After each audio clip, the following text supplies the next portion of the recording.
Chez nous et partout dans le monde, ce sont des millions d'hectares de forêts qui partent en fumée. Ça a des impacts sur notre sécurité, sur notre santé et sur nos finances. Parce que la facture monte à plusieurs millions de dollars par feu, selon les toutes premières études. Mais ce n'est que la face visible des feux. Les dégâts réels, eux, sont bien plus importants. Aujourd'hui, on t'explique en fait à quoi ça sert la nature. Sans la nature, on toffe à peu près 2 minutes parce que c'est le maximum de temps qu'on est capable de passer sans respirer. Et ça fait aussi beaucoup d'autres choses. C'est ce que nous explique la DG de Nature Québec, Alice Anne Simard. Ça rend notre air respirable, ça filtre l'eau et ça atténue les inondations et les sécheresses.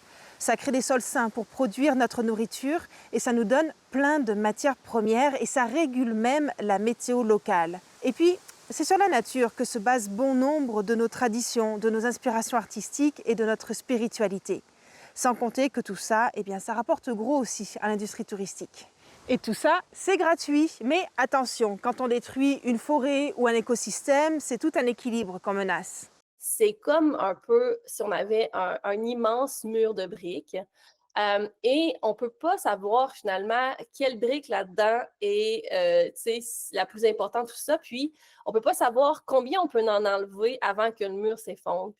En clair, la nature, c'est la fondation sur laquelle repose notre économie et notre société. Que ce soit de près ou de loin, notre vie quotidienne en dépend. Et ce qui est clair, c'est que la crise climatique nous impactera tous.